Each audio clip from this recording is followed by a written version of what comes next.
I often think that the practical life materials are really, really underrated and undervalued. There are so many benefits that children can get from this. A lot of people have the misconception that it's too easy, these are things that they could learn at home, why do they need to be coming to preschool to do this? But what we don't realize is the skills that they develop here, most importantly, help to build self-confidence, help to build self-esteem, and that is what they later take into every other area. If they build up that belief in themselves over here and that sense of confidence in their abilities, then whether they're doing math or they're doing science or geography or language, that is the attitude they enter the area with. And we cannot put a value on that. That to me is invaluable. Also, these activities really bring them a lot of satisfaction. It takes them into what I call a really good place where they're happy, where they're content, where they feel like I'm doing important work. I am a person of value. And that again is really important, that's not something that can be taught. That is their own experience and their own journey. And of course, there are so many skills that they're developing here that are going to help them in math, in language, whether it be strengthening their fingers for writing, whether they are learning about left to right direction, which is in reading and writing, whether they're learning about volume or quantity. There's so many skills that are being developed in a very engaging, fun, satisfying way. Very, very important is the concentration that they develop. Maria Montessori always said that the key to every challenging situation in our classroom is a child who concentrates.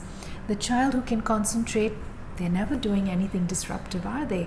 Because they're so absorbed in what they're doing. And so the activity I'm showing you today is from the practical life area. This is the material that we're going to be learning about today. And this is the bow frame. I've been teaching Montessori since 2008, and every time we come to the bow frame, my students kind of get tense and worried, and it's one of those materials that intimidates people. But really, and I always tell them this, that the minute you get your hands on it, it becomes so easy. It looks harder than it is, and that's what you will also see today. I'm going to be presenting this to my almost 6-year-old niece. She's never done this before, and I was a little bit wary, how is she going to be able to do it? And let me let you have a look, and then we'll talk about it a little more. Anna, today we have a special material. It's called the bow frame. Can I teach you how to use it? So this is the mat, and this is the bow frame. I'll show you first, and then you can have a turn to try. Okay?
Would you like to try?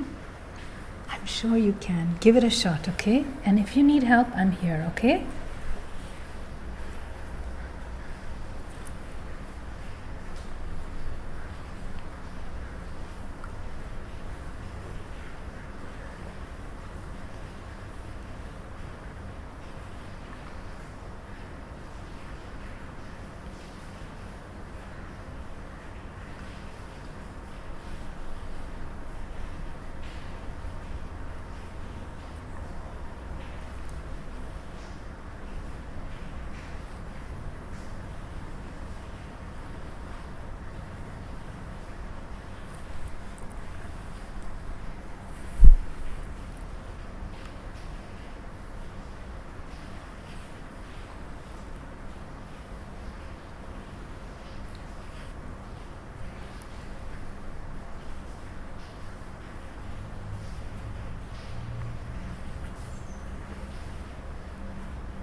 Do you need some help?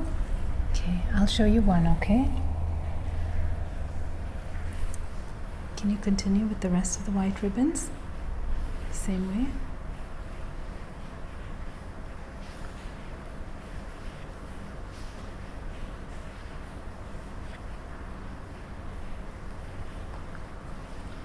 Do you know what to do next? Let's take the pink ones across.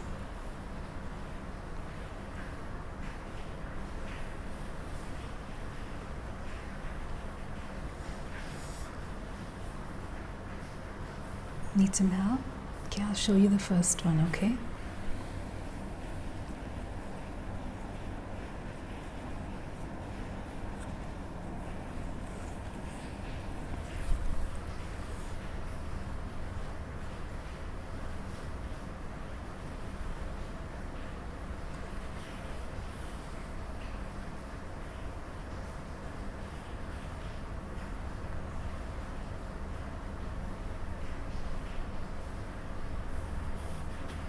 I think we need to check this one.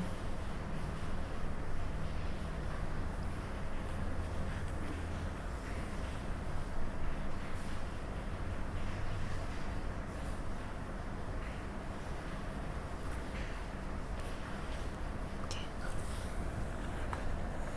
Do you remember the next step? Can I show you one? I'm going to give you a little clue, okay? We call these bunny ears. 1, 2.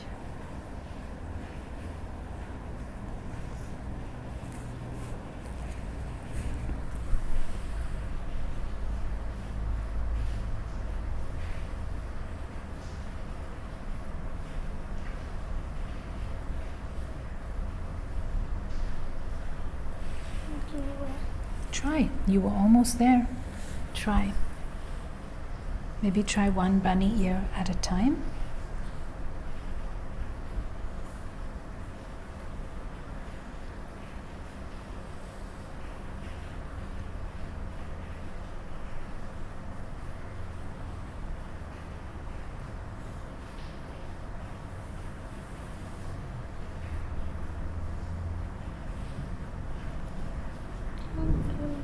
Okay, I'm going to show you one more, okay?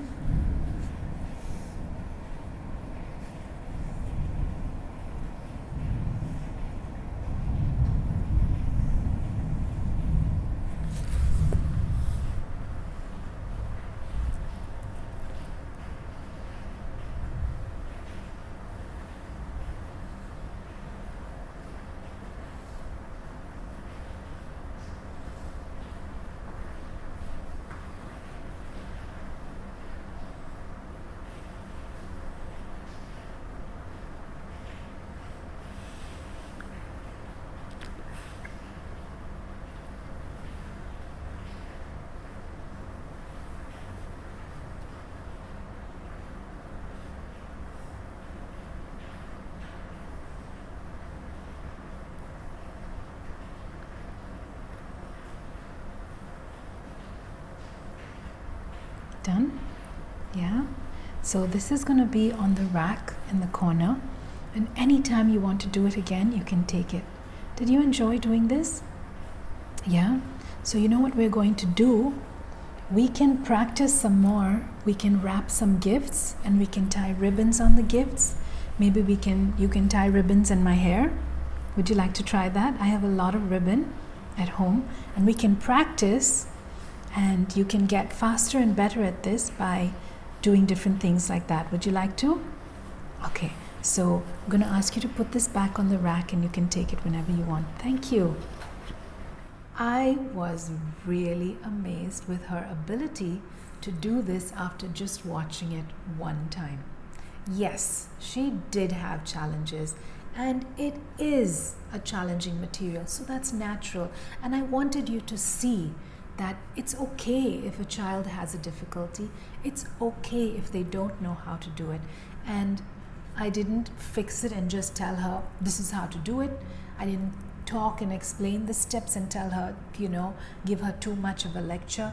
I just showed her one and I asked her to continue.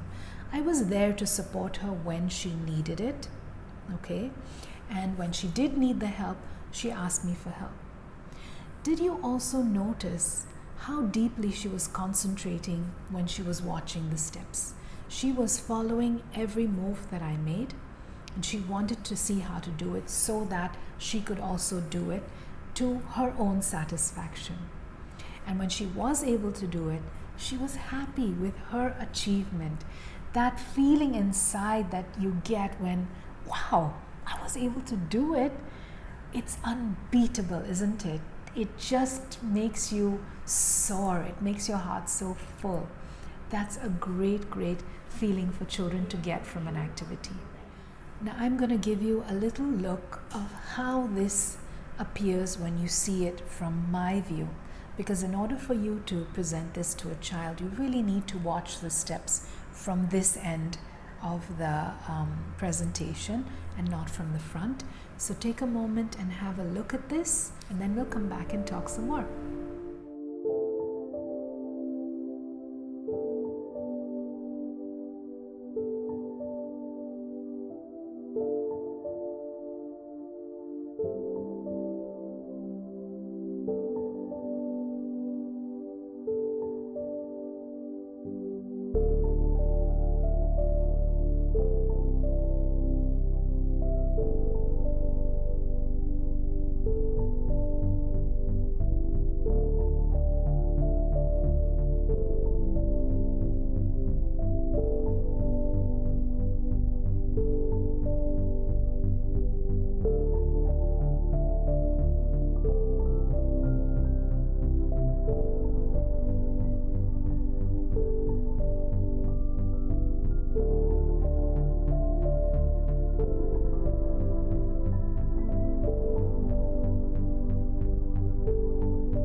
points that I want you to keep in mind, okay? When every step that we do, we repeat it, all right? So it's not that I undo this ribbon completely, then I undo this complete ribbon. I repeat every step over and over, because repetition is what's going to help the child remember, okay? And you did see it worked when we presented this with the child. So we do each step over and over and over, okay? We try as much as possible to not get too fussy with our hands. When you have a moment, go back and look at both of them. We are not using, too much hands in the thing. Where possible, we use one hand, okay? We try and keep it clean as possible so that the child is not getting too confused by seeing too much happening. Now, you will get there. The first thing that you want to do is learn how to do it yourself. And when you've learned how to do it yourself, then focus on making it a nice, clean, and smooth presentation. You may not have this material at home, but those of you who are crafty, you'll be able to make it. It isn't really that difficult. It's also not a very expensive material to purchase if you want to. However, there are so many ways that you can make do without this material, okay? Because a lot of people feel, I invest in this, my child does it, they're bored, then what do I do? There are always ways around it. You can get a shoebox, okay? And stick your tape, your ribbons on either side of the shoebox. So you have a shoebox, and we have 4 ribbons here. You can have 6, you can have 5, you can have 4, you can have 3, as long as the child gets a bit of practice, okay? It's important to remember to have 2 contrasting colors of the ribbon, because that aids the children with this activity. It also becomes a control of error, because they see that the pinks lie to one side and the whites lie to one side. Of course, you can use any color that you want. As I mentioned in the video when I was doing this activity with my niece, you want to take it out of just doing it here and make it into something that we could use in our day-to-day life. That's where a lot of teachers or Montessori guides leave the learning incomplete, okay? We teach them spooning, or we teach them pouring or pegging, and then we just leave it at that on the shelf. But it's important to extend that activity into what we do in our day-to-day lives. So the next time you're wrapping a gift, call in your child. Hey, you know how to tie bows. Why don't you tie the bow on this gift for grandma? Or, I just want to look pretty today. Can you tie a bow in my hair for me? How about, we tie bows on our dolls or on our doll's hair? There's a lot. If you think about it, there are a lot of ideas that you can come up with, right? That's it from me for this week. If there are other, practical life activities that you'd like to learn about that we haven't already covered, there are so many that we've already done. You can dig into our playlist called the Material Spotlight. We have so many materials from all the areas. I will link that playlist over here so that you have easy access to it. And if there's something you've seen that we don't have and you'd like to learn about, leave me a comment below, and I'll be happy to prepare that video for you. We will keep meeting again, so make sure that you are subscribed to this channel, that your notifications are turned on so you don't miss a single video. And of course, like this video so that I know that you're enjoying what we do, and it gives me feedback on what to come back with. And until we meet again, have a beautiful day.